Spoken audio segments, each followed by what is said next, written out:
मोहन नमो भगवते वासुदेवायम। बित्यो जीवन यसै लहै लहैमा, बित्यो जीवन यसै लहै लहैमा, बल्ल आए प्रभु तिम्रो शरणमा, बल्ल आए प्रभु तिम्रो शरणमा। भगवानको प्रकाशले जान्छ झलमल, भगवानका प्रकाशले जान्छ झलमल। जहाँ गए फिर्नु छैन, जहाँ छैन काला। बित्यो जीवन त्यसै लहै लहैमा, आएन प्रभु तिम्रो सम्झना, आएन प्रभु तिम्रो सम्झना।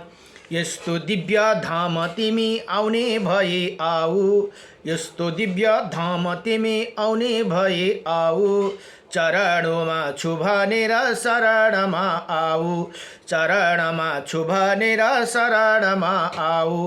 भन्ते कृष्णले मेरै शरण परलौ, भन्ते कृष्णले मेरै शरण परलौ। बल्ल आए प्रभु तिम्रो शरणमा, बल्ल आए प्रभु तिम्रो शरणमा। त्रिगुणमै माया भेटी तर्नलाई छ गाह्रो, त्रिगुणमै माया भेटी तर्नलाई छ गाह्रो। मेरै शरण परेदेखि हुन्न कति गाह्रो, मेरै शरण परेदेखि हुन्न कति गाह्रो।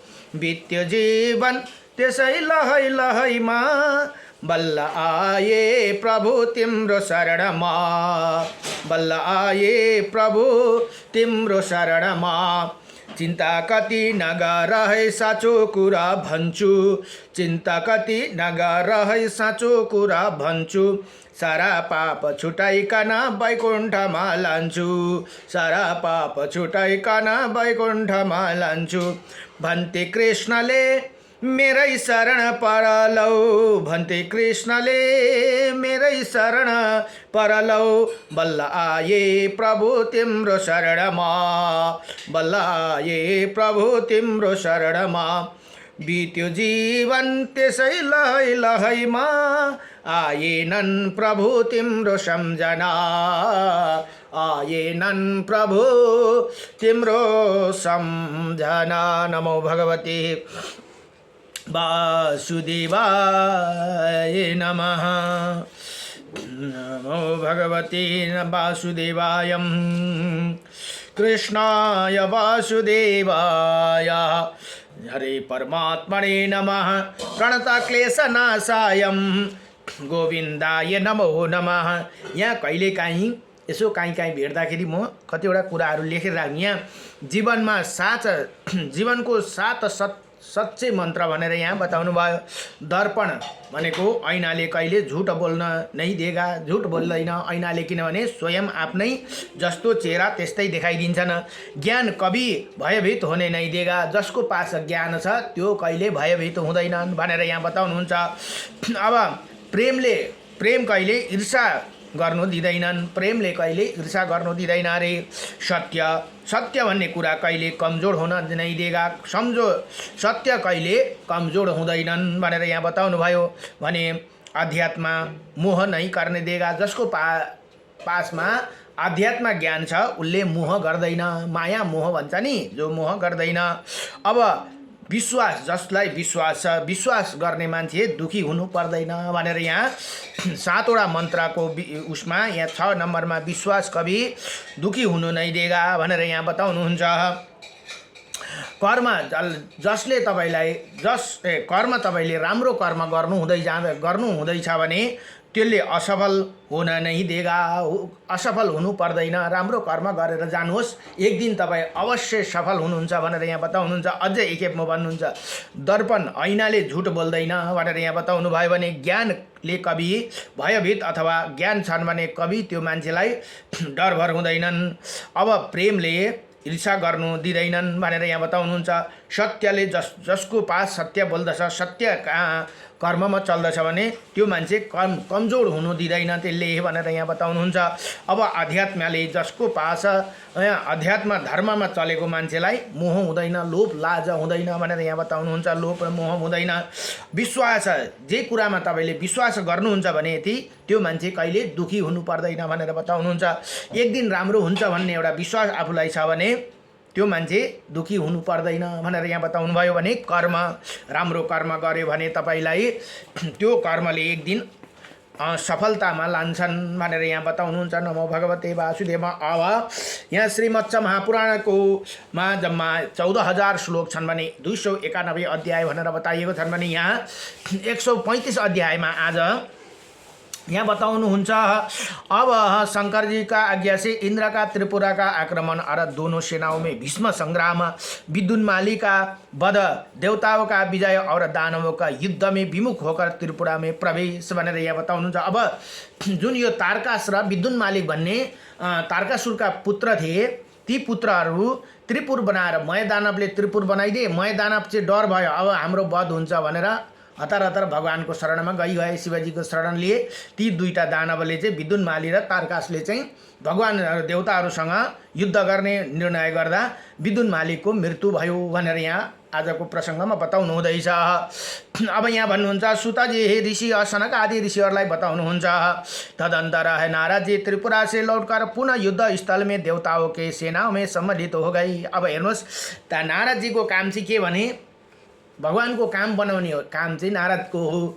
जहाँ युद्ध गराउनु छ अब त्यसलाई त्यो दैत्यलाई नाश गराउनुपर्छ, काम बनाउनु छ भने भगवानले नारदलाई मध्यम बनाउनुहुन्छ। किनभने भगवानले यो होइन अर्कालाई बिगार्ने मात्र होइन, आफू पनि अब अवतार लिने भयो नि के गर्नुपर्छ त भन्दा नारदजीलाई नै मध्यम बनाउनुहुन्छ। जस्तै एउटा कथा आउँदछ शिवपुराणमा है, मैले अलिकति अब जोडिहालेँ। नारदजीलाई एकदम एक बार अहंकार भयो। जहाँ तपस्या गरे त्यो तपस्या थली थियो। भगवान शंकरले कामदेवलाई जलाएको जग्गा, जुन भगवान शंकरले उयो गरे कामदेवलाई जलाएको जग्गामा त तपस्या गरे उनले। कसैले उनको तपस्यामा विघ्न हाल्नु सकेन। आहा मलाई अब म त तपस्या गरेर म त भयङ्कर भएँ, मलाई कसैले पनि मेरो तपस्या भङ्ग गरेन भनेर बडो सुनाउँदै हिँडे। हेर्नुहोस् तपाईँले राम्रो काम गर्नु हुँदैछ भने बेसी आफ्नो प्रशंसाहरू पनि गर्नु हुँदैन है, त्यसमा अभिमान हुन्छ भनेर यो कथाले बताउँदछ यहाँ। किनभने मैले अलिकति अब सम्झिने बित्तिकै उता कथा जोडेँ मैले। अनि नारद मुनिलाई त्यसरी अभिमान भयो। हुँदा हुँदा भगवान विष्णुलाई थाहा भयो भगवान विष्णुका परम भक्त हुन्, नारद जस्तो भक्त को छन् र। अब त्यसले गर्दा मेरो भक्तलाई अब अभिमान भयो, मैले यो अहंकार तोड्नुपर्छ भने एउटा पुरीको निर्माण गरिदिनु भयो। त्यहाँ नारदजी घुम्दै घुम्दै जाँदाखेरि उनको एउटा एकदमै विश्व सुन्दरी विश्व मोहिनी भनेर एउटा पुत्री, ती राजाका पुत्री थिए ती घरमा। त्यो भगवानको सब माया है, मायाले बनिएको। अनि ती पुत्रीलाई देख्ने बित्तिकै ती राजाले ती नारद मुनिलाई देख्ने बित्तिकै बडो सत्कार गरेर आफ्नो पुत्रीको भविष्य, किनभने नारदजी त्रिकालदर्शी हुनुहुन्छ, बितेको पनि आउनेवाला पनि अहिले हुँदै गरेको पनि सब थाहा हुन्छ उहाँलाई। अनि देखाउनु भयो उहाँलाई मेरो छोरीको भविष्य हेरिदिनुहोस् भनेर भन्दा आहा उनलाई त भविष्य हेर्दा हेर्दै उनले आफैलाई बताउन थाले, यस्तो यस्तो केटो आउँछ, यस्तो हुन्छ भनेर उनलाई त्यो केटीसँग विवाह गर्ने मोह उत्पन्न भयो। अहंकारले मोह उत्पन्न गराउँछ है। हेर्नुहोस् है, किनभने उनलाई अब मलाई कसैले पनि चलाउनु सक्दैन, म त बडो तपस्वी भएँ, मैले तपस्या गरेको कुनै देवताहरूले कसैले भङ्ग गर्न सकेनन् मेरो तपस्या भनेर चाहिँ अभिमान छ। त्यहाँदेखि नारद मुनि भोलिपल्ट अब विवाहको भोलि नै साइत जुराएर राजाले विवाह गर्ने भए। ती को हुन् त भन्दा साक्षात् लक्ष्मीलाई नि जाऊ तिमी गएर माया रच त्यहाँ भनेर पठाइदिनु भयो। त्यहाँदेखि भोलिपल्ट नारदजी जानुभयो र भगवान विष्णुलाई भन्नुभयो भगवान मलाई तपाईँको सुन्दर रूप दिनुहोस् भन्दा भगवानलाई त थाहा छ यिनलाई आयो अभिमान छ, अब ले मति बिगार्न आँटे। ठिक छ हुन्छ त दिन्छु भनेर भगवान विष्णुले शरीर चाहिँ उनको दिनुभयो। त्यहाँदेखि आफ्नो मुख चाहिँ चेहरा चाहिँ बाँदरको दिनुभयो, हनुमानको चेहरा दिनुभयो। नारदजीलाई त थाहा भएन। अब ती शिवजीको अच्छा पहिला अलिकति कुरा छुट्यो। ब्रह्माजीकामा गएर भन्नुभयो म त यस्तो तपस्वी भएँ पिताजी म त यस्तो तपस्वी भएँ, मलाई कसैले मेरो तपस्या भङ्ग गर्न सकेन। अब ब्रह्माजीलाई याद भयो मेरो पुत्रलाई भयो, तिमीले मलाई त भनिहालिस्, नारद गएर शिवजीलाई नसुनाउनु भनेको थियो। अल्लाह उनलाई कुरा अडिएन। फेरि शिवजीकामा गएर शिवजी म त यस्तो यस्तो तपस्या गरेर मेरो तपस्यामा म त दृढ भएँ, मलाई तपस्याबाट कसैले भङ्ग गर्नु सकेन भनेर नारदजीले शिवजीलाई सुनाउनु भयो। अब शिवजीलाई पनि थाहा भयो यिनलाई अभिमान आयो, किनभने मैले ती कामदेवलाई जलाएकै जग्गामा गएर यिनले तपस्या गरेको थिएँ। त्यहाँ त कामैलाई जलाएको जग्गामा गएपछि कसैले उनको त्यो भङ्ग गर्नु सक्दैन भनेर शिवजीले भन्नुभयो मलाई त तिमीले भनिहाल्यौ, तर यो कुरा गएर विष्णु भगवान्लाई नभन्नु है भनेको थियो। तर अब नारदजीको पनि किलकिले थिएन रहेछ, अडिएन रहेछ कुरा, गएर नभन्नु भनेको थियो। झन् नभन्नु भन्ने कुरा भगवान् विष्णुकोमा गएर यो कुरा सुनाउने बित्तिकै भगवान्लाई याद भयो मेरो भक्तलाई बडो अभिमान भएछ, अब यिनको अभिमान मैले तोड्नु पर्छ भनेर माया रच्नु भएर ती विश्व मोहिनीको रूप बनाएर त्यो पुरलाई निर्माण गर्नु भएर भोलिपल्ट बाँदरको हनुमानको चेहरा बनाइदिनु भयो नारद मुनिलाई। र त्यो जुन नारद मुनिसँग भगवान्का पार्षद शिवज भगवान्का गणहरू पनि गएका थिए नारदजीलाई पुर्याउन। भगवान्ले भन्नुभएको थियो जाऊ तिमीहरू पनि जाऊ, नारदजीले उहाँ गएर सुनाउँछन्, रोक्नु भनेको थियो तर कहाँ रोक्न सक्छन्, अब गणहरूले केही गर्न सकेनन्। अनि भगवान् विष्णुले भन्ने छ ती गणहरूलाई पनि जाऊ तिमीहरू पनि अब नारदजीसँगै जाऊ स्वयम्वरमा भनेर पठाइदिनु भयो। हेर्नुहोस् है, पठाइदिनु भयो। गणहरू पनि छन्, सँगै गए। नारद मुनिको अब शरीर एकदम सुन्दर भगवान् विष्णुले आफ्नो शरीर दिनुभयो, तर अनुहार त उनले हेरेको छैनन् ऐनामा, अनुहार चाहिँ हनुमानको छ। गएर स्वयम्वरमा बसे, यता बस्छन् सबैजना। त्यहाँबाट ती विश्व मोहिनीले जान्छन् घुम्दै माला लाउँदिनन्, फेरि अर्को जग्गामा गएर बस्छन्, फेरि हाँस्छन् ती। अनि उनलाई वरमाला त लगाइदिएनन् तिनले। लास्टमा अन्तिममा भगवान् विष्णु आउनुभयो, किनभने लक्ष्मी नै हुनुहुन्छ नि, त्योबाट त माया त थियो। भगवान् विष्णु आएपछि ती मोहिनीले माला विष्णु भगवान्लाई लगाइदिनु भयो, स्वयम्वर भयो। विष्णु भगवान्सँगै लक्ष्मी हुन्। नारद मुनिलाई बडो क्रोध भयो। त्यहाँबाट गएर अब सबैजना अनुहार हेरेर हाँस्छन्, नारद मुनिलाई थाहा छैन। ती गणहरू पनि हाँस्छन् हेरेर अनुहार, है हनुमानको अनुहार छ। त्यहाँदेखि त्यसरी हाँसेपछि अनि कसो गरेर गएर पानीमा एउटा ठुलो भाँडा अथवा खड्कुडामा जल रहेछ, त्यो जलमा यसो अनुहार हेर्दा त आहो हनुमानको अनुहार छ। अब हनुमानलाई कसले स्वयम्वर गर्छ र होइन बाँदरलाई। त्यहाँदेखि त नारद मुनि त डरलाग्दो क्रोधित हुनुभयो। ती गणलाई पनि त्यति बेलै श्राप दिनुभयो नि, तिमीहरू राक्षस हुनेछौ, किन तिमीहरूले मलाई बतायौ न भनेर श्राप दिइहाल्नु भयो त्यतिखेरै। त्यही श्रापका कारण रावण र कुम्भकर्ण भएको भनेर पनि कथामा पनि आउँदछ, यो शिवपुराणमा है। त्यहाँबाट सिधै वैकुण्ठ गए नारद मुनि। अब यो भगवान्ले सब लीला रच्नु भएको, भगवान्लाई अवतार लिनु थियो, तर माध्यम कसलाई बनाउने त भन्दा माध्यम नारद मुनिलाई बनाउनु भयो। नारद मुनिलाई माध्यम बनाएर भगवान्ले यो लीला रच्नु भयो। त्यहाँदेखि गएर अब पुरा आगो छन् नारद मुनि, गएर भगवान्लाई तथा नाम श्राप दिनुभयो। तपाईँले मलाई बल्ल बल्ल म बिहा गर्नु भनेर एउटा केटी हेरिरहेको थिएँ, त्यो पनि तपाईँले मलाई भाँजी हालिदिनु भयो, त्यो बिहा पनि मलाई गर्न दिनु भएन। तपाईँ पनि अब मनुष्य योनिमा तपाईँको जन्म हुनेछ, तपाईँले पनि स्त्री वियोगमा बडो दुःख पाएर त्यही बाँदरको सहायताले तपाईँको स्त्रीबाट फेरि संयोग हुनेछ भनेर श्राप दिनुभयो। भगवान् मुस्कुराउनु भयो, यहाँ केही भन्नु भएन। हेर नारद मुनि, यो लीला मेरै हो भनेर मनमनमा सम्झिनुहुन्छ। उता बोलिरहेछन्। अब हेर्नुहोस् भगवान्बाट के सिक्नुपर्छ त भन्दा जो रिस उठेको मान्छे हुन्छ नि, सपोज तपाईँलाई रिस उठिरहेको छ, अर्को उताबाट एउटा मान्छे रिसाएर आयो भने तपाईँ चुपो लागेर हाँसेर बसिदिनुहोस् न। त्यो रिस उसले भन्छ उसको रिस आफै शान्त भएर जान्छ। अब नारद मुनिले सक्दो श्रापहरू दिइसक्नु भयो, उता गणलाई पनि दिनुभयो। त्यही गणहरू गएर रावण र कुम्भकर्ण भयो भनेर पनि कथा आउँछ।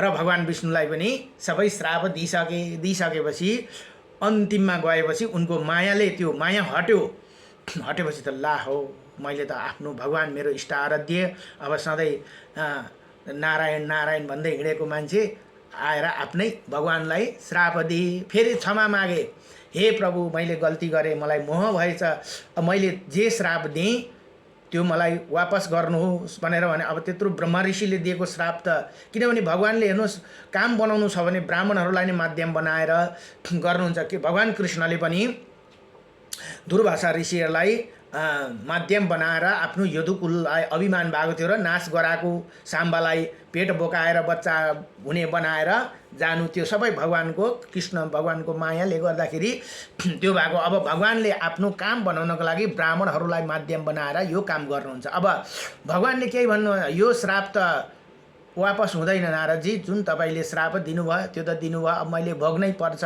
भनेर भगवान्ले पनि त्यो गर्नु। तर भगवान्को माया हो त्यो, आफूले आफ्नो अब त्रेतायुग यो सत्ययुग अन्तिमको कुरा है। त्रेतायुग आउने बेलामा भगवान् रामले अवतार लिनुपर्ने, अवतार त कसरी लिनु, केही त माध्यम त हुनु पर्यो भन्दा नारदजीलाई माध्यम बनाएर नारदजीले चाहिँ भगवान्को काम गर्नुहुन्छ। अब यहाँ त्यही भएर नारदजीको फर्स्टमै नारदजीले त्रिपुराको लौट कर भनेर यहाँ कथा आउँदा मैले अचानक कथा सम्झेर नारद मुनिको कथा भने।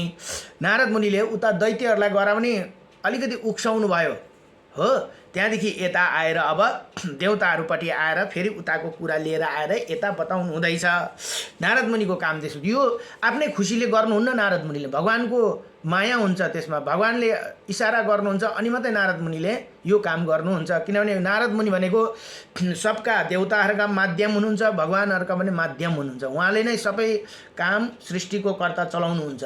यहाँ गएर कुन दैत्यको त्यसको पापको घडा भरिएको छ त्यो नारदजीले नै गएर त्यसलाई समूल गराउनुहुन्छ, नारदजीले नै त्यसलाई त्यो दैत्यको वध हुने हो या होइन त्यसलाई के गर्नुपर्ने नारद मुनिले नै गएर गरिदिनुहुन्छ भन्ने यहाँ कथामा आउँदछ र मैले यसरी जोडेँ।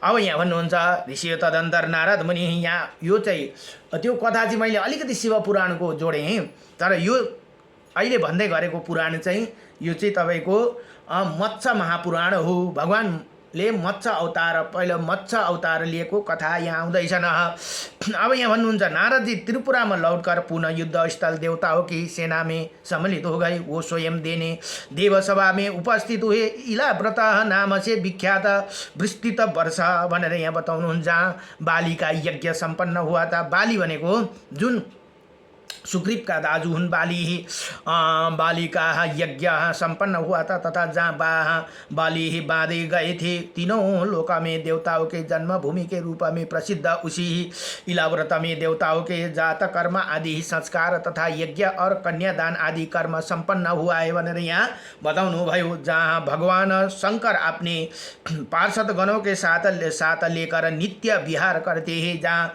लोकपाल गण मेरुगिरी की तरह सदा निवास करते हैं। इसी स्थान जिनके नेत्र मधु के समान पीले रंग का है, जो द्वितीयों के चंद्रमा के भूषण रूप धारण करते हैं भनेर यहाँ बताउनुहुन्छ। उन्हीं भगवान महेश्वर ने देवराज इंद्र और अपने गणेश्वर इसी प्रकार कहा, ये इंद्र तुम्हारे शत्रुओं का ये त्रिपुर दिखाई पड़ रहे हैं भनेर यहाँ भन्नु। अब यो उसको अन्तिम भएपछि त्यो त्रिपुर चाहिँ एउटै लाइनमा जब त्रिपुर आउँछ त्यहाँदेखि त्यो त्रिपुरको नाश हुन्छ भनेर यसरी पहिल्यै वरदान दिँदा बताउनु भएको थियो।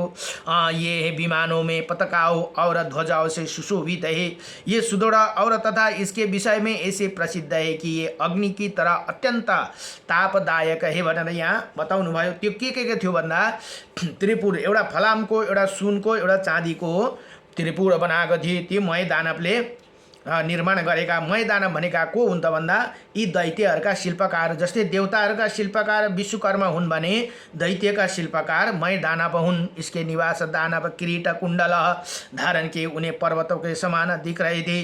जुन दानवों की अंग कांति बादलों की ही सी और इनके मुख टेढ़े हैं, वो सभी परकोटों में, फाटकों और अटालिकाओं में तथा कक्षांतर में स्थित है भनेर यहाँ बताउनु भयो।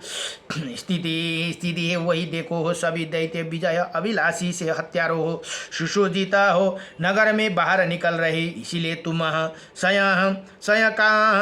सहायकों सहित अपना श्रेष्ठ अस्त्र ब्रज लेकर सैकड़ों देवताओं तथा मेरे मृत्यु के साथ आगे बढ़कर इन महासुरों का संहार करो भनेर यहाँ शिवजीले इन्द्रलाई यसरी आज्ञा दिनुभयो। ये मैं इसी श्रेष्ठ रथ पर निश्चय पर्वत की तरह स्थित रहूँगा। तुम लोग विजय के लिए त्रिपुरा को सम्मुख उसे छिद्र को खोज में खड़ा रहूँगा। वास जब पुण्य नक्षत्र योग साथ ये तीनों पुर एक साथ स्थिति होगे तब मैं एक ही बाण से इसी दगत भनेको जलाउँदछु भनेर यहाँ शिवजी भन्नुहुन्छ, दगत कर डालूंगा। भगवान रुद्र द्वारा इस प्रकार कहे जाने पर देवराज इंद्र उसी विशाल सेना के साथ उसी त्रिपुरा को जीतने के लिए आगे बढ़े भनेर यहाँ बताउनुहुन्छ। यो त्रिपुर फेरि पनि म भन्दैछु है, त्रिपुर यो तारकासुरका पुत्र तारकाक्ष र विद्युन मालिकले बनाएका विद्युन मालिक बस्दथे सोना र चाँदीमा फलाममा चाहिँ स्वयं बनाउनेवाला दैत्य शिल्पी मयदानव भनेर बस्दथे।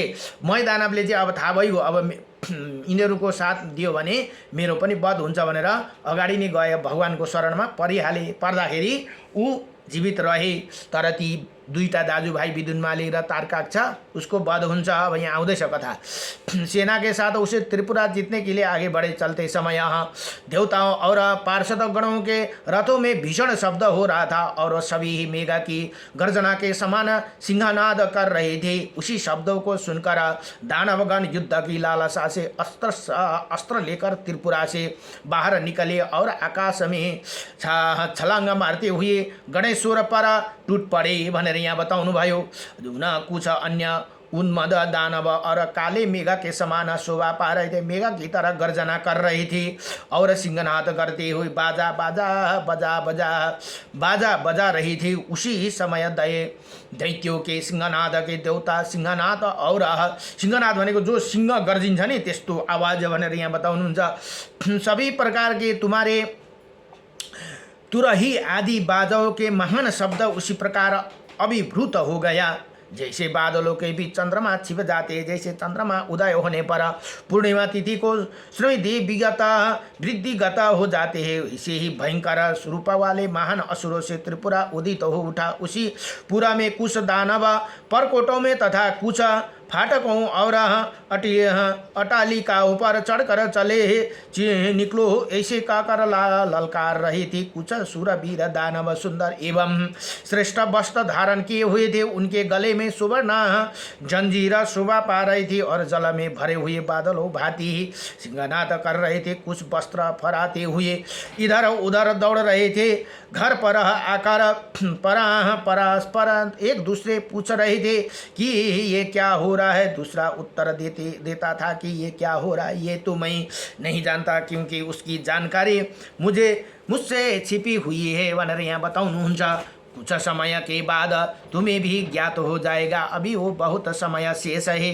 देखो ना वह पृथ्वी के सारभूत रथ पर बैठा हुआ वही जो सिंह खड़ा है, वही त्रिपुरा के उसी प्रकार पीड़ा दे रहे हैं जैसे बड़ी हुई व्याधि ही शरीर को कष्ट देती है और जो होश हो रहा है।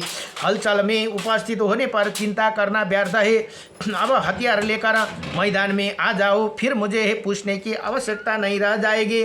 उसी समय त्रिपुरावासी दानव परस्पर एक दूसरे को पकड़कर इसी प्रकार पूछते हैं कि और परस्पर प्रति उत्तर देते थे भनेर यहाँ बताउनुहुन्छ। अब इधर तारकाक्ष पुरा के निवासी दैत्य क्रोध से भरे हुए तारकाक्ष के आगे करते तुरंत नगर से उसी प्रकार बाहर निकले मानो बेल से विषधर सर्प निकल रहे भनेर यहाँ बताउनु। बिल से भनेको दुलो बड़ा है निकल रहे। बाहर निकलकर उसी दैत्यों ने देवसेना पर घात धावा बोल दिया, परंतु प्रथम गण के प्रिय युता पतियों ने उन्हें ऐसे रोक दिया कि जैसे सिंह समूह गर्जना के दल स्तंभित कर देते हैं। उन गर्भिले दानवों को रूप तो ऐसे हो क्रोध के कारण अग्नि की तरह उदित हो उठा था। इधर रोक दिया जाने पर वो धावा धाकी धो की ही जाती हुई आग की ही तरह जल उठे। फिर तो सब और भयंकर सिंहनाद होने लगा। दानवगण बड़े बड़े धनुषों पर प्रत्यंच चढ़ाकर प्राण हरण करने वाले बाणों द्वारा एक दूसरे का प्रहार करने लगे। प्रथम नाथगण में कहीं मुख्य बिलाव और कि नहीं मृगा के समान भयंकर थे तथा कोई मुख टेढ़े मेढ़े थे और उन्हें कोई देखकर ठहका मारकर सौंदर्यशाली दानव हंसने लगे। परिघ की सी आकार वाली भुजाओं द्वारा खींचे जाते हुए धनुषों से छूटे हुए बाण युद्धाओं में कवचों को उसी प्रकार घुस जाते थे जैसे पक्षी तालाबों में प्रवेश करते। उसी समय दानवगण पार्षद युत पतियों के ललकार कर कह रहे थे कि अरे अब तुम लोग मरे ही हो, हमारे हाथों से छुटकर कहाँ जाओगे भनेर यसरी ती दानवहरूले यसरी ललकार्दैछन् भनेर बताउनु भयो। लौट जाओ हम लोग तुम्हें मार डालेंगे भनेर दी देवताहरूलाई बन्दछन्। दानवले ऐसे कठोर बात कहकर अपनी तीखी बाणों से इसे ही प्रकार विदीर्ण कर रहे थे जैसे सूर्य किरण बादलों के भेद कर पार कर जाते हैं। उधर में सिंह के समान पराक्रमी ऐसे एवं सिंह सुदर्शन नेत्र वाले प्रथम नान शिलाओं के शिलाखंडों और वृक्षों प्रहार से दैत्यों की दानव को चूर्णसा कर दिए रहे थे। उसी समय बादलों से आच्छादित एवं हंसों से व्याप्त आकाश की तरह सारा पूरा दानवों को व्याप्त होकर अत्यंत सुशोभित हो रहा था। जैसे इंद्रधनुष से चिन्हित मध्य भाग वाले बादल जल की वृष्टि धूर्णी मेघाच्छन्य दिवस उत्पन्न कर लेते हैं, उसी प्रकार दैत्यगण अपने धनुष की प्रत्यंचा कान तक खींचकर बाणों की वर्षा कर रहे, अंधकार उत्पन्न कर रहे। दानव को बाण से बारंबार घायल होने के कारण गणेश्वर शरीर से रथ की धार बनी रही थी। जैसे प्रतीत होती थी मानो पर्वत से सुवर्ण धातु निकल रही थी। उधर गणेश्वर द्वारा चलाए गए शिला वृक्ष शूला पटीसा और कुठरा के प्रहार से दैत्यगण चूर चूर कर दिए जा रहे थे। जैसे कुलाड़िया छीने गए प्रहार से कांच छिन्न भिन्न हो जाती थी। उधर दैत्यगण ये देखो तारकाक्ष जीत रहा है ऐसे घोषणा कर रहे थे। तभी इधर से गणेश्वर सिंहनाद करते हुए बोल रहे थे, देखो देखो इंद्र और रुद्र विजय हो रहे भनेर यहाँ बताउनुहुन्छ। अब उन दोनों सेनाओं में बाणों द्वारा रोके एवं घायल किए वीरों ने जोरा से सिंहनाद कर रहे थे। वर्षा काल में जल से भरे हुए बादल राजा गरजते हुए तो मस्तक पीले रंग की पताका और छत्रों तथा मांस और रुधिर भी हुई युद्ध भूमि में बड़ी भया बनी लग रही थी। दानव तथा प्रथम गण उत्तम अस्त्र धारण कर पहले तो साहस ताड़ वृक्ष की ऊंचाई बराबर आकाश में उछल पड़ते थे और पुनः सुदर्शन रूप घायल होकर भूतल पर गिर पड़ते थे भनेर यहाँ बताउनु भयो। गगन मंडल में स्थित सिद्ध अप्सरा और चारण के समूह दानव पर सुदृढ़ प्रहार होने हर्षित होकर ठीक ऐसे ही कहते हुए चिल्लाने लगते थे। उसी समय आकाश में देवताओं की दुदुम्बी बिना चोट किए हुए बज रही थी। उन्होंने मेघा की गर्जना का क्रुद्ध हुए शराब अष्टपदी भी की दाढ़ से सम्मान शब्द हो रहे थे। दैत्यगण उसी त्रिपुरा के त्रिपुरा इसी प्रकार प्रविष्ट हो रहे थे जैसे नदी समुद्र और क्रुद्ध मुख वाले सर्प विमवट में प्रवेश करते हैं। इधर अस्त्रधारी सुरवीर देवगण तारकाक्ष के उसी नगर ऊपर चारों ओर से प्रकार छाए हुए थे मानो पंखधारी पर्वत मंडरा हो। गणेश्वर त्रिपुरा में 3 भागों में विभक्त हो गए युद्ध कर रहे थे। उन समय विदुन्माली और मया ये दोनों युद्ध स्थल में वृक्षों की भांति डटे हुए थे।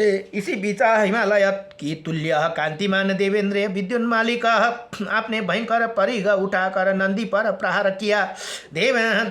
दानवेंद्र उसी परिघ के आघात से नंदी विशेष रूप से घायल हो गए और ऐसे चक्कर काटने लगे कि जैसे पूर्व काल में दैत्यराज मधु के प्रहार से अव्यक्त स्वरूप भगवान नारायण भ्रमित हो गए थे भनेर यहाँ बताउनु भयो।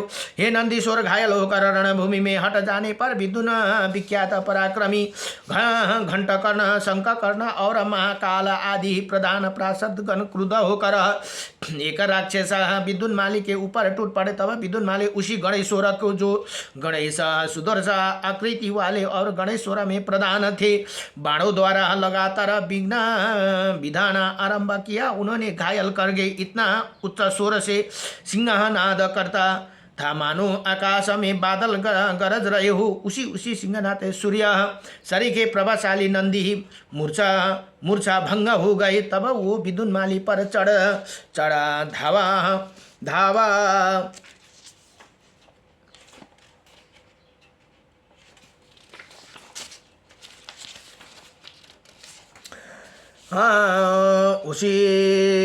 उस समय उन्हें रुद्र द्वारा दिए गए प्रज्वलित अग्नि के समान प्रभावशाली चमकते हुए ब्रजतुल्य कठोर शरीर वाले दानव को ऊपर चला दिया भनेर यहाँ बताउनु भयो।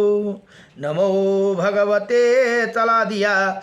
नंदी के हाथों में छूटा हुए मोतियों से वशीभूत भयंकर ब्रज विदुन्माली के वक्ष स्थूल से जा गिरा। तो फिर तो ब्रज के समान ठोस शरीर वाले दैत्य विदुन्माली उसी ब्रज से आहत होकर उसी प्रकार धराशायी हो गए मानो इंद्र के प्रहार से पर्वत गिर पड़ा हो। अपने कुल और वर्ग के आनंदित करने वाला नंदी द्वारा दैत्यराज विदुन्माली मारा गया भनेर यहाँ करता दानव लोग चित्कार करने लगे और गणेश्वर उन पर धावा बोल दिया। विदुन्माली के मारे जाने पर दानव दुखी और अमर सके कारण क्रोध भरे हुए थे। वो गणेश्वर ऊपर बादल की भांति वृक्ष और पर्वतों को महावृष्टि करने लगे। विशाल पर्वत के प्रहार से पीड़ित हुए सभी गणेश्वर ऐसे किम कर्तव्य विमूढ़ हो गए जैसे अधर्मी जब वंदनीय गुरुजन को प्रति हो जाते हैं। तदंतर असुर नायक प्रतापी श्रीमान तारकाक्ष वृक्ष एवं पर्वतों के समान रूप धारण करके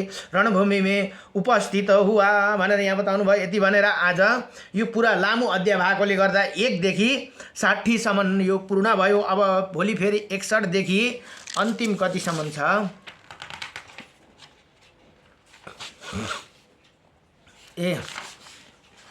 भोलि अन्तिम 83 सम्म। अब भोलि फेरि यसलाई आदि गरिनेछ। नमो भगवते वासुदेवाय नमः।